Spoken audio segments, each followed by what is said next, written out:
Welcome back to my channel Joy simply lifestyle নিয়ে আমি তোমাদের সামনে এখন চলে এসেছি। তো দেখো বন্ধুরা, এখন সকালবেলায় এই ফুলটা সদ্য ফুটেছে, তো সকালবেলা রিফ্রেশ লাগে, ফুলটা দেখলাম খুব ভালো লাগছে। তো চলো এরপর আমরা একটু বাইরে যাব আজকে গঙ্গার জল আনতে। গঙ্গার জলটা শেষ হয়ে গেছে, পুজোর জন্য খুবই দরকার।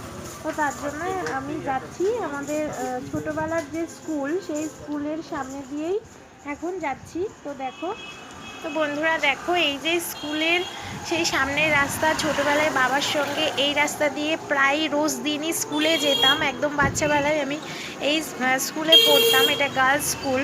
তো দেখাচ্ছি তোমাদের স্কুলটাই, যে এটা প্রাইমারি, যেখানে সামনে দেখতে পাচ্ছ। তো আমি পড়তাম এই স্কুলটাই, যেটা তোমরা এখন দেখতে পাচ্ছ। এখানে পিসিস গার্লস হাই স্কুল, পাল চৌধুরী গার্লস হাই স্কুল, এখানে আমি পড়তাম। বাবা প্রত্যেক দিন আমাকে স্কুলে দিয়ে আসতো, নিয়ে আসতো, আর আমার জন্য টিফিন কিনে রাখতো। ওখানে একটা দোকান ছিল, ওখান থেকে টিফিন দিত বাবা কিনে, তো ব্যাগে ঢুকে নিতাম। তো এই যে গঙ্গার জল, সেটা আমি এখন কিনে নিচ্ছি। তো তারপরে তো রান্না করতে হবে আজকে সেই কচুটা, তাড়াতাড়ি করে, অনেক বেলাও হয়ে গেছিলো আজকে। তো তার জন্য তাড়াতাড়ি করে রান্না চাপিয়ে দিলাম, এটা ধুয়ে নিলাম। তো তারপরে প্রেশারে আমি লবণ দিয়ে বসিয়ে দিলাম। তো ডালটা ছিল না, অল্প একটু ডাল ছিল, তারপরে আমি ডালটা ঢেলে নিচ্ছি। তো এবার রান্নাটা আমি বসাবো। দেখো বন্ধুরা, সেদ্ধটা চাপিয়ে দিয়েছি, আর আমি এখানে তরকারির জন্য, তার জন্য আজকে পেঁপে, আলু, গাজর, রাঙালু এই সব কিছু দিয়ে তরকারি বানাচ্ছি। সোয়াবিনও দেবো তার মধ্যে, সোয়াবিন দিয়ে পেঁপে আলু সবজির তরকারি।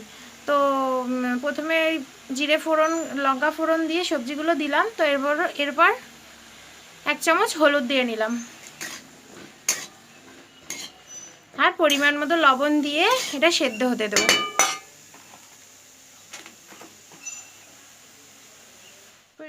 তো দেখো বন্ধুরা, সোয়াবিনগুলো আমি অ্যাড করে দিয়েছি। তো এরপর আমি এটাকে হালকা মিক্স করে নেব।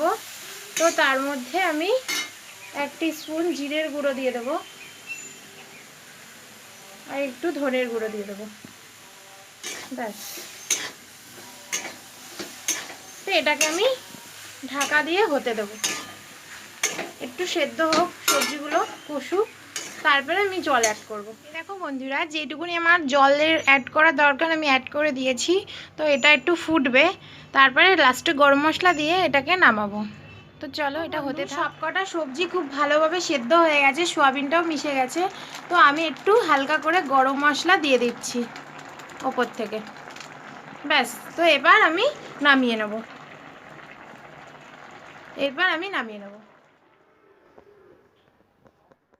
বন্ধুরা, শিলনোড়াতে এই শাকটাকে আমি এরকম চেপে রেখে দিয়েছিলাম। তো আমি এটা কড়াইয়ের মধ্যে দিয়ে দিয়েছি, জিরে আর সর্ষের তেল দিয়ে ফোড়ন দিয়ে। এবার এটাকে ভালো করে নাড়ব।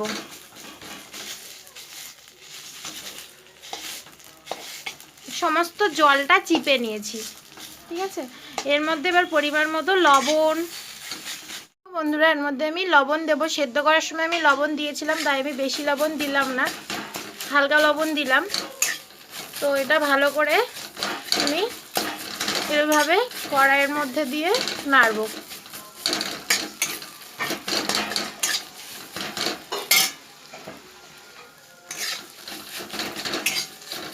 এটার কাঁচা ভাবটা যখন চলে যাবে তখনই এটাকে নামাবো। এইভাবে বীজ মারতেই থাকতে হবে কড়াইয়ের মধ্যে যতক্ষণ না পর্যন্ত। তো দেখো বন্ধুরা, এরকম করে হালকা আছে এটাকে পুরোটা হতে দিতে হবে। আমি একটু মুগ ডাল ভেজে রেখেছিলাম, সেটা আমি এর মধ্যে দিয়ে দিয়েছি, কারণ মুগ ডাল দিলে স্বাদটা আরও বেশি বেড়ে যাবে। তো দেখো এইভাবে তোমরা করতে পারো, খুব ভালো লাগবে। এমনিতে তো ছোলা দিয়ে, নারকোল দিয়ে করে, তো একদিন মুগ ডাল দিয়ে করে দেখো, সত্যি ভালো লাগে। মানে আজকে নিরামিষ খাই আমরা, সেজন্য আমি এই পদ্ধতিতে করলাম। তোমরা অন্য কিছু দিয়েও ভালো করে করতে পারো, পেঁয়াজ দিয়ে, রসুন দিয়েও করতে পারো, খুব ভালো লাগবে। আর এটা আমি আজকে মুগ ডাল দিয়ে করলাম, এটাও খুবই ভালো লাগে। এরকম করে কম আছে এটাকে এইভাবে হতে দিতে হবে। এ দেখো বন্ধুরা, এটার মধ্যে আমি হালকা চিনি অ্যাড করেছি। তো একটু মিষ্টি মিষ্টি হলে ভালো লাগে, তো তার জন্য আমি একটু মিষ্টি অ্যাড করলাম। তো ব্যাস, অনেকটাই হয়ে এসেছে প্রায়, আর একটু হলেই আমি নামিয়ে নেব। তো চলো ভিডিওটা দেখো বন্ধুরা, আমরা খেতে বসে পড়েছি।